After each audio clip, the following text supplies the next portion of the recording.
Hey everyone, today I got something quite interesting but also a little boring at the same time. This is a force update twisting and weeping vine farm.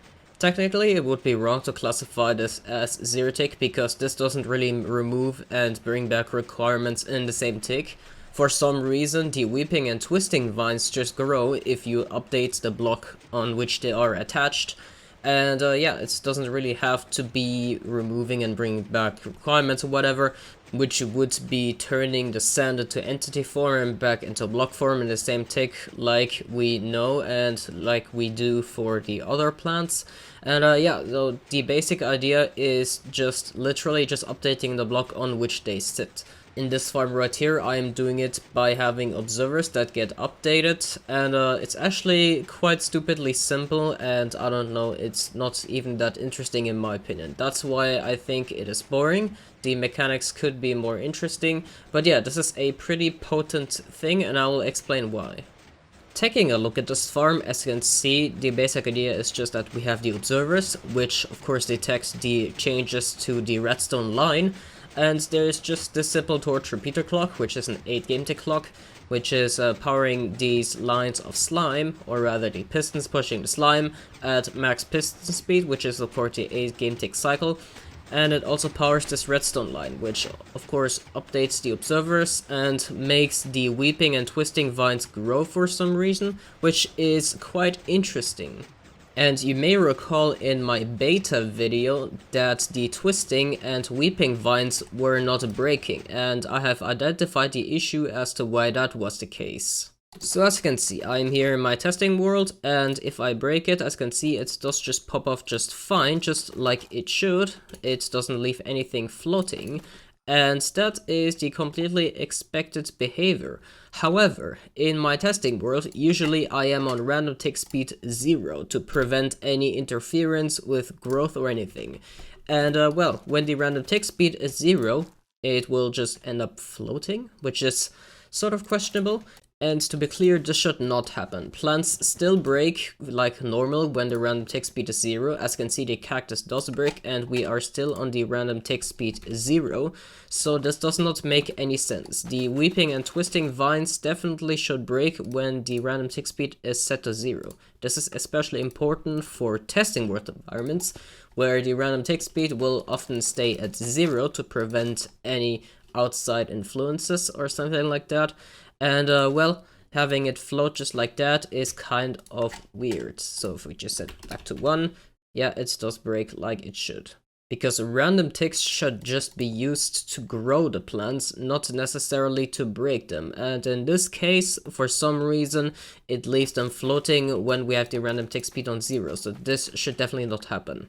So the next thing is that I would like to thank Hazel for this advancement, or rather just discovery of how to force, grow, twisting, and weeping vines. And initially she had it just with pistons, so she didn't know that you could do it with blocks other than pistons, I believe. So what she did is just basically repeatedly pulse this piston, and of course, just like with the observer, it does repeatedly grow the weeping and twisting vine. But then I played around with it a little, and as you can see, I found out that you could do this with any block really, which you can modify the block state change. So this works with droppers, dispensers, observers. As you can see, that grows as well. And we can also use lamps or whatever, basically anything where the block state will change a little and on which you can plant the plants. With that out of the way, we can discuss a little more about the merits of this farm.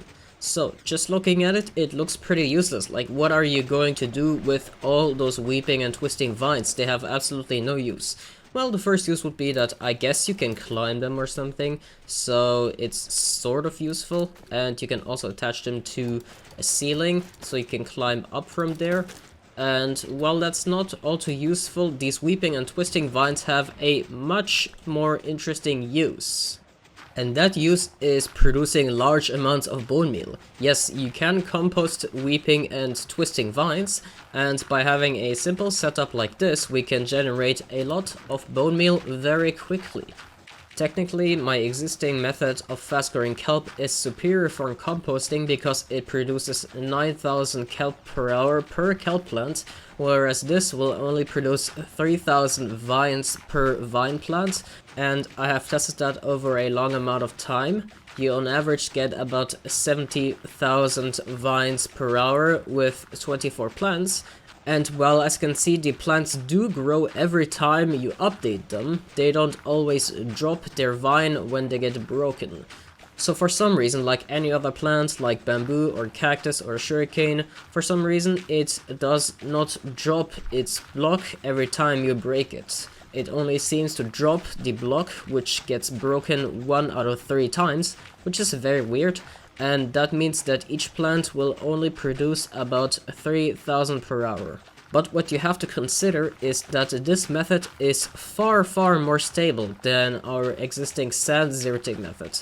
And because this does not really rely on removing and bringing back requirements in the same tick, all you're doing is giving a block state change to the vines, or rather the block on which they sit on.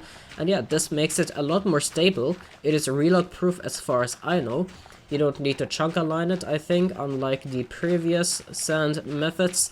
And well, this is pretty great, and it produces a nice amount of bone meal. And unlike the kelp, this does not produce a massive amount of pending ticks. If you don't know what pending ticks are, basically certain blocks use pending ticks to schedule updates and to execute them, and there is a cap to how many you can have in the same game tick, and it works chunk locally. But if you exceed that cap, it might endanger your world and cause corruption. So this means that we can use this method on a much larger scale than the kelp, and it will not cause as many problems as the kelp would. And this is also pretty great because, well, like I said, it is relog proof, and with the sand method, if you have too many in one chunk, they will interfere with each other and potentially cause the sand to collapse.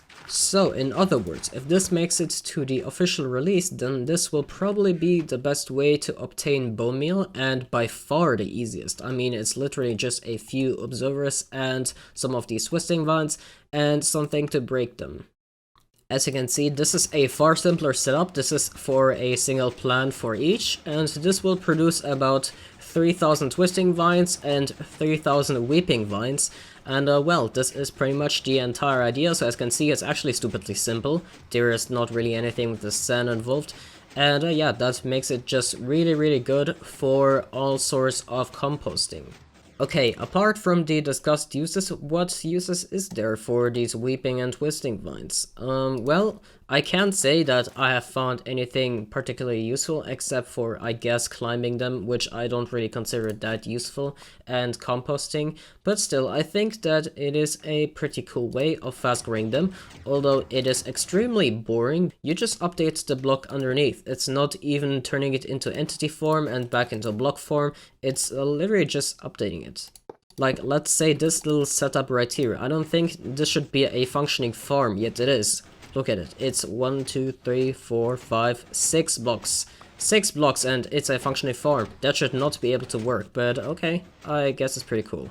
If you want to build this, it's actually pretty simple. You just literally look at it and copy it into your world. I mean, there's nothing much to see here.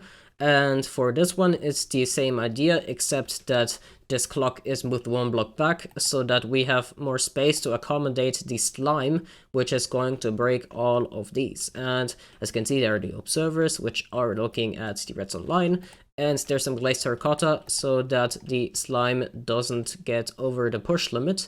And oh well, that's pretty much the entire thing. It's as simple as that, and honestly, I don't think it should be that easy to fast grow these weeping and twisting vines, but seeing as they don't have many uses other than composting, I think it's a fair compromise. So, thanks for watching, I hope you enjoyed this video. Make sure to subscribe because I have much more interesting stuff like this on my channel, and bye!